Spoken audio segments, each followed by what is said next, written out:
14ാമത് നിയമസഭയിലേക്കുള്ള വിധിയെഴുത്ത് പുരോഗമിച്ചുകൊണ്ടിരിക്കുകയാണ്. ഇനി 2 മണിക്കൂർ മാത്രമാണ് ശേഷിക്കുന്നത്. ഇതുവരെയുള്ള കണക്ക് പ്രകാരം 63.65% പോളിംഗ് പെർസെന്റേജ്.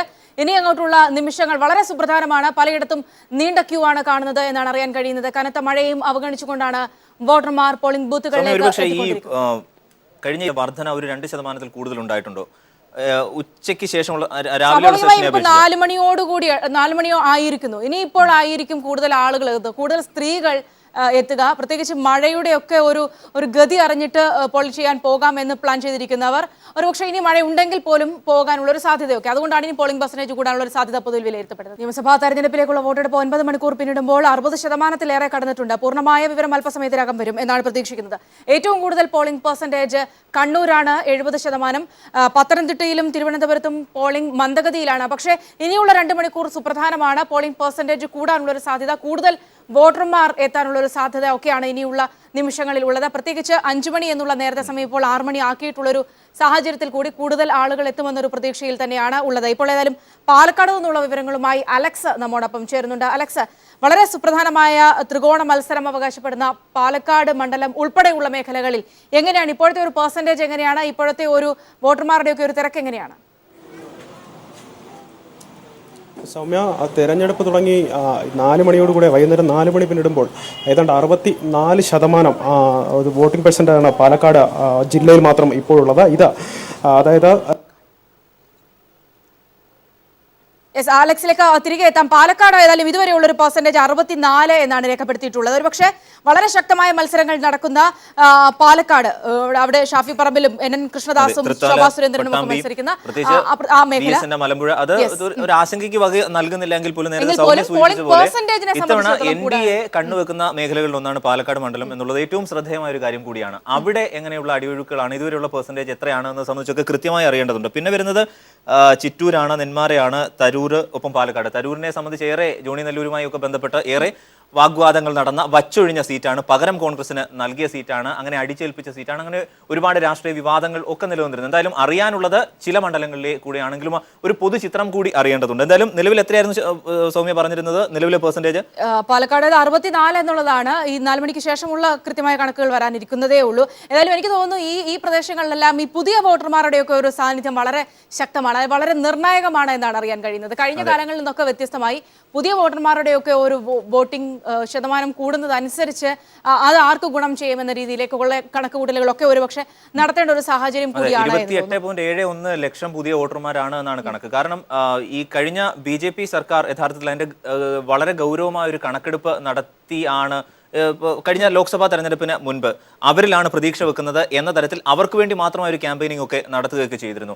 യഥാർത്ഥത്തിൽ ഇവിടെ 28.71 ലക്ഷം വോട്ടർമാർ എന്നുള്ളത് പലയിടത്തും ഗതിവിഗതികൾ നിർണ്ണയിക്കാവുന്ന വളരെ നിർണായകമായ ഒരു ഘടകം കൂടിയാണ്. കഴിഞ്ഞ തവണ അത് 24 സംതിങ് ആയിരുന്നു എന്നാണ് ഏറ്റവും ശ്രദ്ധേയം. ഇപ്പൊ ലെസ്ലി പറഞ്ഞത് തന്നെ നമുക്ക് ശ്രദ്ധിക്കാം. ഇടുക്കിയെ സംബന്ധിച്ച് 5000 പുതിയ വോട്ടർമാരാണ് എന്നുള്ളത്, 10,000-ലേറെ വോട്ടർമാരുണ്ട് എന്നുള്ളതാണ്. അത് ഒരുപക്ഷെ വളരെ നിർണായകമായ ചില ഗതിവിഗതികളിലേക്കുള്ള സൂചനകളായി മാറും എന്നുള്ളതും ശ്രദ്ധേയമാണ്. എന്തായാലും 28.71 ലക്ഷം വോട്ടർമാർ ഇവർ കൃത്യമായും പോളിംഗ് ബൂത്തിൽ എത്തിയാൽ ഒരുപക്ഷെ ആർക്ക് ഗുണകരമാകും എന്ന ചർച്ചകളടക്കം ഇനി വരാനിരിക്കുന്നത്. ഏതായാലും നിലവിലൊരു വലിയ ആവേശമായി മാറിയിരിക്കുന്ന കണ്ണൂർ ജില്ലയിലേക്ക് തന്നെ, അവിടെ നിന്നുള്ള വിവരങ്ങളിലേക്ക് തന്നെ നമുക്ക് പോകേണ്ടതുണ്ട്. ജോഷ്ല നമ്മോടൊപ്പം ചേരുന്നുണ്ട്. ജോഷ്ല, 70% എത്തി നിൽക്കുന്നത് പറയുമ്പോൾ വളരെ സുപ്രധാനമായ മത്സരങ്ങൾ നടക്കുന്ന മണ്ഡലങ്ങൾ ഉൾപ്പെടെ ഒക്കെയുള്ള മേഖലകളിൽ എങ്ങനെയാണ് ഇപ്പോഴത്തെ ഒരു തിരക്ക്, എങ്ങനെയാണ് ജോഷ്ല?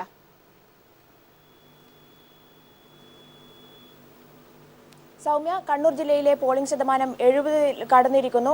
നേരത്തെ 80.66% കഴിഞ്ഞ നിയമസഭാ തെരഞ്ഞെടുപ്പിൽ കണ്ണൂരിലെ പോളിംഗ് ശതമാനം. ഇത് 80% കഴിയും എന്നാണ്, ഇത്തവണയും 80% കഴിയും എന്ന് തന്നെയാണ് പ്രതീക്ഷിക്കുന്നത്.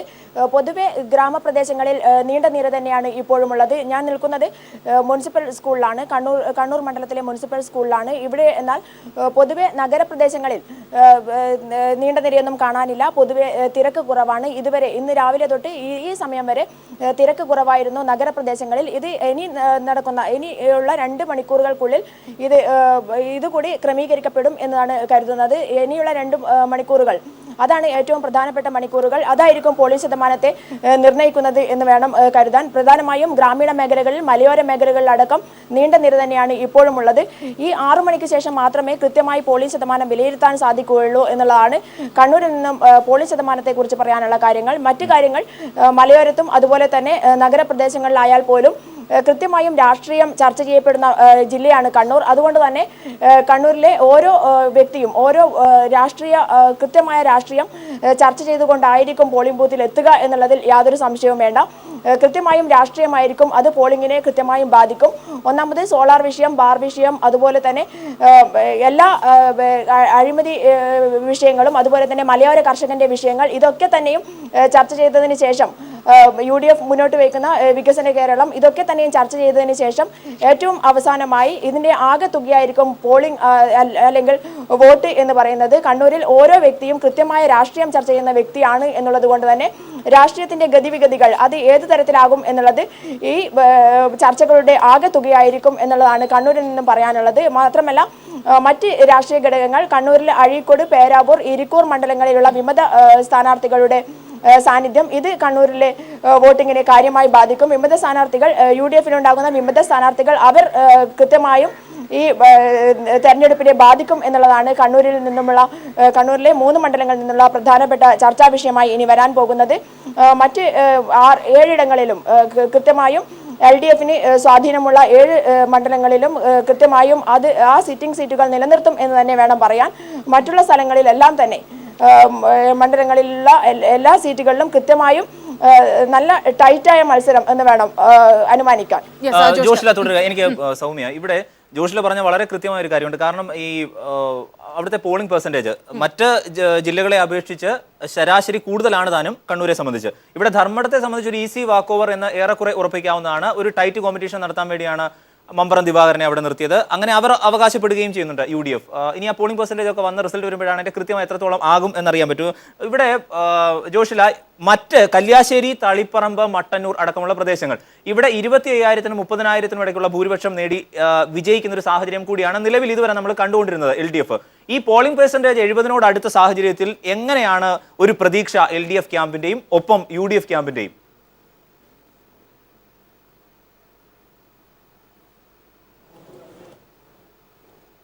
മട്ടന്നൂർ അതുപോലെ തന്നെ കല്യാശ്ശേരി, തളിപ്പറമ്പ് മണ്ഡലങ്ങളിൽ വൻ പ്രതീക്ഷയോടുകൂടിയാണ് LDF നോക്കിക്കാണുന്നത് എന്ന് വേണം പറയാൻ. താരതമ്യേന ഈ മണ്ഡലങ്ങളിലെല്ലാം തന്നെ അത്ര ശക്തരായ എതിർ സ്ഥാനാർത്ഥികൾ അല്ല എന്ന് വേണം പറയാൻ. മാത്രമല്ല ഈ മണ്ഡലങ്ങളിലെല്ലാം നേരത്തെ ത്രിതല പഞ്ചായത്ത് തെരഞ്ഞെടുപ്പിലും അതുപോലെ തന്നെ നിയമസഭാ തെരഞ്ഞെടുപ്പിലും വ്യക്തമായ ഭൂരിപക്ഷം അത് LDFിനുണ്ടായിരുന്നു. അതുകൊണ്ട് തന്നെ ഈ പ്രതീക്ഷയ്ക്ക് മങ്ങലേൽക്കാതെയാണ് LDF ഇപ്പോഴും ഈ മണ്ഡലങ്ങളെ കാത്തുസൂക്ഷിക്കുന്നതും മുന്നോട്ട് കൊണ്ടുപോകുന്നതും എന്ന് വേണം കരുതാൻ. മാത്രമല്ല ഇവിടെയൊക്കെ തന്നെ ഒരു ശക്തരായ എതിരാളി എന്ന് പറയാൻ, അത്രയ്ക്ക് ഒരു ശക്തരായ എതിരാളി എന്ന് പറയാൻ സാധിക്കുന്ന വിധത്തിലുള്ള എതിരാളികളല്ല ഈ മണ്ഡലങ്ങളിൽ ഒന്നും തന്നെയുള്ളത്. പേരിന് ഒരു സ്ഥാനാർത്ഥിയെ നിർത്തുന്ന ഒരു ഗതിയിലേക്ക് UDF മാറുന്ന ഒരു സാഹചര്യമാണ് നമുക്ക് കാണാൻ കഴിഞ്ഞിട്ടുള്ളത്. എന്നാൽ പോലും ഒരു രാഷ്ട്രീയ മത്സരം എന്നുള്ള നിലയിൽ അവകാശവാദം UDF ഉന്നയിക്കുന്നു എന്ന് വേണം നമുക്ക് കരുതാൻ.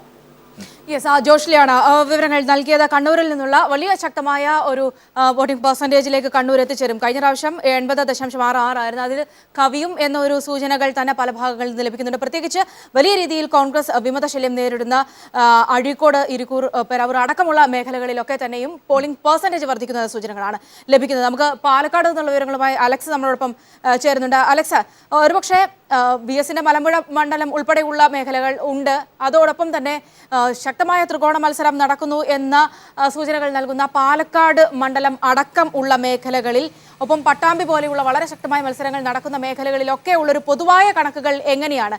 ഏതൊക്കെ മേഖലകളിലാണ് ശക്തമായ ഒരു വോട്ടർമാരുടെ സാന്നിധ്യമൊക്കെ അനുഭവപ്പെടുന്നത്? സൗമ്യ, തെരഞ്ഞെടുപ്പ് കഴിഞ്ഞ മണി 4 പിന്നിടുമ്പോൾ ഏതാണ്ട് 65% ജില്ലയിലെ വോട്ടിംഗ് പെർസെൻറ്റേജ് എത്തി എന്ന് നമുക്ക് പറയാം. കഴിഞ്ഞ 2011 നിയമസഭാ തെരഞ്ഞെടുപ്പ് അനുസരിച്ച് 75.59% പാലക്കാട് ജില്ലയിലെ വോട്ടിംഗ് ശതമാനം. ഇത് ഒന്നുകിൽ ഈ ഒരു തലത്തിലേക്ക്, ഈ ഒരു കണക്കിലേക്ക് ഒന്നുകിൽ എത്തും, അല്ലെങ്കിൽ ഈ ഒരു സമയം കൊണ്ട് 65% പിന്നിട്ട സ്ഥിതിക്ക് 75-ന് പുറത്തു പോവുക, ശതമാന കണക്ക് 75-ന് പുറത്തു പോവുക എന്നുള്ളതാണ് പൊതുവിലുള്ള ഒരു വിലയിരുത്തൽ. നിലവിൽ LDFിൻ്റെ കയ്യിൽ 7 സീറ്റുകൾ, 12 നിയമസഭാ നിയമസഭാ മണ്ഡലങ്ങൾ മുഴുവനായുള്ളതിൽ 7 മണ്ഡലങ്ങൾ LDF-ന്റെ കയ്യിലും 5 UDF-ന്റെ കയ്യിലുമാണ്. ഇതിൽ സൗമ്യ സൂചിപ്പിച്ചതുപോലെ തന്നെ പാലക്കാട് ശക്തമായ ത്രികോണ മത്സരം നടക്കുന്നു. UDF-ന്റെ കയ്യിലുണ്ടായിരുന്ന 5 സീറ്റുകളിൽ ശക്തമായ മത്സരം നടക്കുന്നു. പ്രത്യേകിച്ച് സൗമ്യ എടുത്തു സൂചിപ്പിച്ചതുപോലെ തന്നെ തൃത്താലയിൽ ശക്തമായ മത്സരം നടക്കുന്നു. മണ്ണാർക്കാട് ശക്തമായ മത്സരം നടക്കുന്നു. അതുപോലെ പട്ടാമ്പിയിൽ CP മുഹമ്മദിന്റെ കാശ് വാഗ്ദാനം ചെയ്തടക്കമുള്ള വിവാദങ്ങൾ ഉണ്ടായി. പട്ടാമ്പിയിൽ ശക്തമായ മത്സരം നടക്കുന്നു. അത്തരത്തിൽ UDF-ന്റെ കയ്യിലുള്ള മണ്ഡലങ്ങളിലെല്ലാം ശക്തമായ മത്സരങ്ങൾ നടക്കുന്ന കാഴ്ചയുണ്ട്.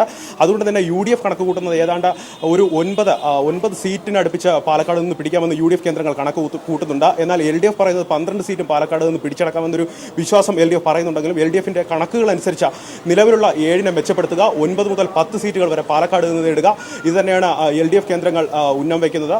രാവിലെ 7 മണിയോടുകൂടെ തുടങ്ങിയ ക്യൂ ഇപ്പോഴും തുടരുന്നുണ്ട്. മഴ തുടങ്ങിയതിന് ശേഷം ഏതാണ്ട് അല്പനേരം ഉച്ചയ്ക്ക് അല്പനേരം പിന്നിടുമ്പോൾ മഴയ്ക്ക് ചെറിയ ശമനം ഉണ്ടായിരുന്നു. ആ സമയത്ത് അല്പം മന്ദഗതിയിലായിരുന്നു പോളിംഗ് എന്ന് പറയാം. വൈകുന്നേരം ആകുമ്പോൾ അല്ലെങ്കിൽ പോളിംഗ് അവസാനിക്കാറാകുമ്പോൾ 6 മണിയോടടുക്കുമ്പോൾ വലിയ ക്യൂ വീണ്ടും പോളിംഗ് കേന്ദ്രങ്ങളിൽ കണ്ടു തുടങ്ങുന്നുണ്ട്. ഇത് പാലക്കാടിൻ്റെ പൊതുചിത്രമായി മാറുന്നു. മറ്റു നിയമസഭാ മണ്ഡലങ്ങളിലും ബൂത്തുകളിലും ഈ ഒരു ചിത്രം തന്നെയാണ്. ചെറിയ മഴ, കടുത്ത ചൂടിലും ചെറിയ മഴ പാലക്കാട് പെയ്യുന്നുണ്ട്. ഇത്തരത്തിൽ കടുത്ത മത്സരം തന്നെ പാലക്കാട് നടക്കുന്നു. പ്രത്യേകിച്ച് ഒരു കാര്യം, നേരത്തെ ഞാൻ സൂചിപ്പിച്ച തരത്തിലേക്ക് LDF-നും UDF-നും അവരുടെ കണക്കുകളിലേക്ക് എത്തിപ്പെടണമെങ്കിൽ BJP-യുടെ വോട്ട് വലിയൊരു ഘടകമായി മാറും. കാരണം പാലക്കാടടക്കം വിവിധ കേന്ദ്രങ്ങളിൽ കഴിഞ്ഞ തദ്ദേശ തെരഞ്ഞെടുപ്പിലടക്കം BJP വലിയ നേട്ടമുണ്ടാക്കിയിരുന്നു. ഇത്തരത്തിൽ BJP പിടിക്കുന്ന വോട്ടുകളായിരിക്കും ജില്ലയിൽ എത്ര സീറ്റുകൾ LDF-നെന്നും എത്ര സീറ്റുകൾ UDF-നെന്നുള്ളത് അന്തിമമായി വിധി നിർണ്ണയിക്കുക. ഒരുപക്ഷെ അലക്സ്, പല ഭാഗങ്ങളിലും ഒരുപക്ഷെ സംസ്ഥാനത്തുടനീളം തന്നെ നിർണായകമായ ഒരു ഘടകമാണ് കന്നി വോട്ടർമാരുടെ ഒരു സാന്നിധ്യം. പാലക്കാടിനെ സംബന്ധിച്ചിടത്തോളം ഇതിന്റെ ഒരു കണക്ക് എങ്ങനെയാണ്?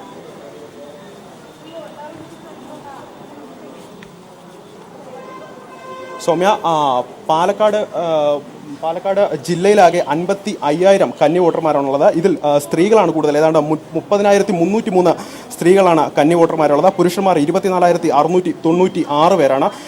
പാലക്കാട് ജില്ലയിലുള്ള ആകെ വോട്ടർമാർ 21,86,112 പേരാണ്. ഇതിലും സ്ത്രീകളാണ് കൂടുതൽ. ഏതാണ്ട് 11 ലക്ഷത്തിലധികം പേരും സ്ത്രീകളാണ്. പുരുഷന്മാർ 10 ലക്ഷത്തോളം വരുന്നുള്ളൂ. അതുപോലെ പാലക്കാട് മണ്ഡലത്തിൽ എടുത്തു പറയേണ്ട കാര്യം, ഈ 55 അല്ലെങ്കിൽ 55,000 പുതിയ വോട്ടർമാരെ ഏത് തരത്തിൽ മുന്നണികൾ സ്വാധീനിച്ചിരിക്കുന്നു എന്നത് തന്നെയാണ്. കാരണം കഴിഞ്ഞ ലോക്സഭാ തെരഞ്ഞെടുപ്പിലടക്കം നമ്മൾ കാണുകയുണ്ടായി, MP രാജേഷിനടക്കം നവമാധ്യമങ്ങൾ ഉപയോഗിച്ചുള്ള വലിയ പ്രചരണ രീതി പാലക്കാട് കൊണ്ടുവന്നിരുന്നു. ഇത് അദ്ദേഹത്തിൻ്റെ അല്ലെങ്കിൽ LDF-ന്റെ ഒരു മുന്നേറ്റത്തിന് വഴിവെച്ചിരുന്നു. മാത്രമല്ല, നേരത്തെ സൂചിപ്പിച്ചതുപോലെ തന്നെ മുന്നണികൾ, നരേന്ദ്രമോദി അടക്കമുള്ള മുന്നണികളുടെ അല്ലെങ്കിൽ BJP നേതാക്കളടക്കം ദേശീയ മുന്നണികളുടെ പ്രധാനപ്പെട്ട നേതാക്കൾ പാലക്കാടെത്തി പ്രചരണം നടത്തിയിരുന്നു. ഇത്തരത്തിലേക്ക് വലിയ പ്രചരണം എല്ലാ മുന്നണികളും കൊണ്ടുവന്നിരുന്നു. പക്ഷേ പ്രത്യേകിച്ച് ശ്രദ്ധയാകർഷിച്ചത് VS അച്യുതാനന്ദൻ്റെ ക്യാമ്പയിൻ തന്നെയായിരുന്നു. നവമാധ്യമങ്ങളിൽ അദ്ദേഹം വന്നതിന് ശേഷം വലിയ രീതിയിലുള്ള മുന്നേറ്റം, ഏറ്റവും ഒടുവിലാണ് VS അച്യുതാനന്ദൻ നവമാധ്യമങ്ങളിൽ എത്തിയതെങ്കിലും വലിയ രീതിയിലുള്ള മുന്നേറ്റം ഫേസ്ബുക്കിലടക്കം അദ്ദേഹത്തിന് ഉണ്ടാക്കാൻ സാധിച്ചു. ഇത് നവ വോട്ടർമാർക്കിടയിൽ വലിയ സ്വാധീനം ഉണ്ടാക്കും എന്നുള്ളത് കൃത്യമായി പറയാൻ സാധിക്കും. സൗമ്യ സൂചിപ്പിച്ചതുപോലെ തന്നെ ഏതാണ്ട് 55,000 വോട്ട്, 55,000-ന് ഒരു വോട്ട് മാത്രമാണ് അല്ലെങ്കിൽ ഒരാൾ മാത്രമാണ് പുതിയ വോട്ടർമാരിൽ കുറവായിട്ടുള്ളത്. പുതിയ വോട്ടർമാരുടെ കണക്കുകൾ പ്രത്യേകിച്ച് സ്വാധീനിക്കും. പട്ടാമ്പി പോലുള്ള മണ്ഡലങ്ങളിൽ മുഹമ്മദ് മുഹ്സിൻ CPI സ്ഥാനാർത്ഥി മത്സരിക്കുന്ന പട്ടാമ്പിയിൽ പുതിയ വോട്ടർമാരുടെ അവരുടെ കണക്ക് അല്ലെങ്കിൽ അവരുടെ വിലയിരുത്തൽ ആ മണ്ഡലത്തിൽ സ്വാധീനിക്കും എന്നുള്ളതും വ്യക്തമാണ്. സൗമ്യ. യെസ്, അലക്സാണ് പാലക്കാട് നിന്നുള്ള വിവരങ്ങൾ പങ്കുവച്ചത്. ഏതായാലും വളരെ ആക്യുറേറ്റ് ആയ വിവരങ്ങളാണ് ഇപ്പോൾ പീപ്പിൾ TV പ്രേക്ഷകർക്കായി നൽകിക്കൊണ്ടിരിക്കുന്നത്. വളരെ കൃത്യമായി തന്നെ കേരളത്തിലെ പൊതുവായ പോളിംഗ് പെർസെൻറ്റേജ്, ഒപ്പം തന്നെ വിവിധ ജില്ലകൾ തിരിച്ചുകൊണ്ടുള്ള പോളിംഗ് പെർസെൻറ്റേജ് മുകളിൽ കൂടി സ്ക്രോൾ ചെയ്തു പോകുന്നുണ്ട്. ഒപ്പം തന്നെ വിവിധ മണ്ഡലങ്ങൾ കേന്ദ്രീകരിച്ചുള്ള പോളിംഗ് പെർസെൻറ്റേജും കൃത്യമായി തന്നെ നൽകിക്കൊണ്ടിരിക്കുന്നു. ഏതായാലും തുടർന്നുള്ള ഈ 2 മണിക്കൂറിലും പീപ്പിൾ ടിവിക്ക് മുന്നിൽ തന്നെ ഇരിക്കുക. വളരെ വേഗം തിരികെ എത്താം ഏറ്റവും പുതിയ വിവരങ്ങളുമായി. വിവിധ മണ്ഡലങ്ങളിൽ നിന്നുള്ള, വിവിധ ജില്ലകളിൽ നിന്നുള്ള കൃത്യമായ വിവരങ്ങളുമായി വളരെ വേഗം തിരികെ. പോളിംഗ് ശതമാനത്തിന്റെ ഏറ്റവും പുതിയ മുഹൂർത്തങ്ങൾ കൂടിയാണ് പ്രേക്ഷകരിലേക്ക് എത്തി നിൽക്കുന്നത്. സമയം ഇവിടെ മലമ്പുഴയിലും പൂഞ്ഞാറിലും കനത്ത പോളിംഗ് നടക്കുന്നുവെന്ന പുതിയ വിവരം കൂടിയാണ് ലഭിക്കുന്നത്. എന്തായാലും കണ്ണൂരാണ് റിപ്പോർട്ട് ചെയ്തതിൽ ഏറ്റവും ഉയർന്ന പോളിംഗ് നിലവിൽ ഇപ്പോൾ ഏറ്റവും പുതിയ അപ്ഡേഷൻ വന്നത് പ്രകാരം 66% എത്തിയിരിക്കുന്നു. സംസ്ഥാനത്ത് ഉടനീളമുള്ള പോളിംഗ് പെർസെൻറ്റേജ് എന്ന ഒരു കണക്കുകളാണ് ഇപ്പോൾ ലഭ്യമാകുന്ന. 66.06% എന്ന രീതിയിലാണ്. ഏതായാലും കോഴിക്കോട് നിന്നുള്ള വിവരങ്ങളുമായി മേഘ മാധവൻ നമ്മോടൊപ്പം ചേരുന്നുണ്ട്. 68% അവിടെ രേഖപ്പെടുത്തിയിട്ടുള്ളത്. എങ്ങനെയാണ്, ഏത് മേഖലകളിലാണ് മേഘ കൂടുതൽ ഒരു വോട്ടർമാരുടെ ഒരു സാന്നിധ്യം അല്ലെങ്കിൽ പോളിംഗ് പെർസെൻറ്റേജ് കൂടുതലായി അനുഭവപ്പെടുന്നത്? പ്രത്യേകിച്ച് മലയോര മേഖലയൊക്കെ ഉൾപ്പെടുന്ന ജില്ല കൂടിയാണ്. എവിടെയാണ് ഇതിലൊരു പെർസെൻറ്റേജിൽ ഒരു വലിയ വ്യത്യാസം ഉള്ളത്? തിരുവമ്പാടി, കൊടുവള്ളിയൊക്കെ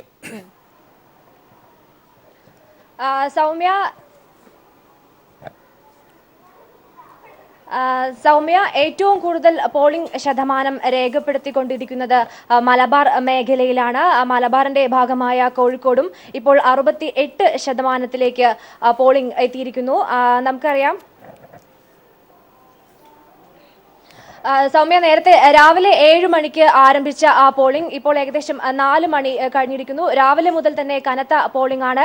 കോഴിക്കോട്ടിന്റെ 13 മണ്ഡലങ്ങളിലേക്ക് തെരഞ്ഞെടുപ്പ് നടക്കുന്ന കോഴിക്കോട്ടെ 1886 ബൂത്തുകളിൽ അനുഭവപ്പെട്ടത്. രാവിലെ കാലാവസ്ഥ ഏകദേശം പ്രതികൂലമായിരുന്നു. പക്ഷേ കാലാവസ്ഥയെ ഒന്നും തന്നെ, മഴയെ ഒന്നും തന്നെ അവഗണിച്ചുകൊണ്ടാണ്, മഴയെ ഒന്നും കാര്യമാക്കാതെയാണ് പോളിംഗ് സ്റ്റേഷനുകളിലേക്ക് വോട്ടർമാർ എത്തിയത്. അതിപ്പോൾ 68% എത്തിയിരിക്കുന്നു. കാര്യമായ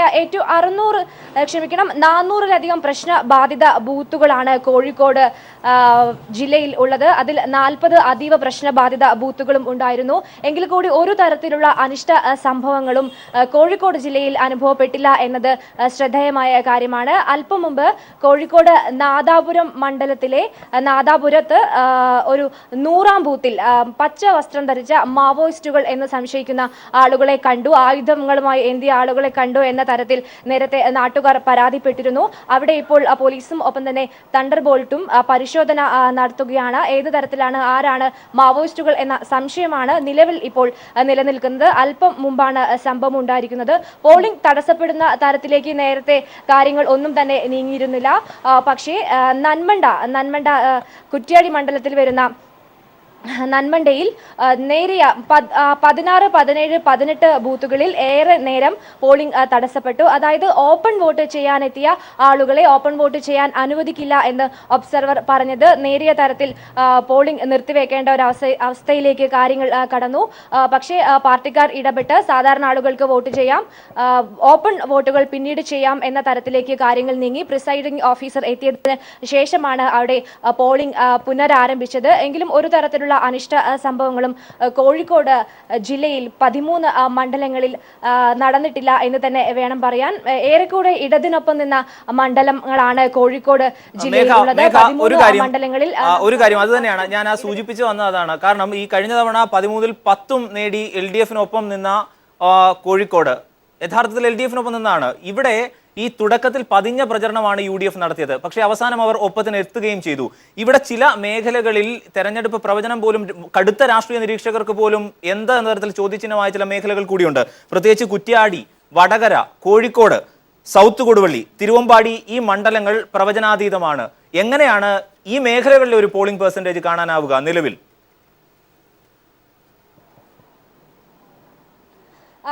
അരുൺ സൂചിപ്പിച്ചത് പോലെ തന്നെ വളരെ സുപ്രധാനമായ മത്സരങ്ങൾ നടക്കുന്ന മണ്ഡലം ആണ് ഇപ്പോൾ അരുൺ സൂചിപ്പിച്ചത്. കോഴിക്കോട് സൗത്തിനെ സംബന്ധിച്ച് UDF സ്ഥാനാർത്ഥി ഡോക്ടർ MK മുനീറാണ്. അദ്ദേഹം മന്ത്രി കൂടിയാണ്.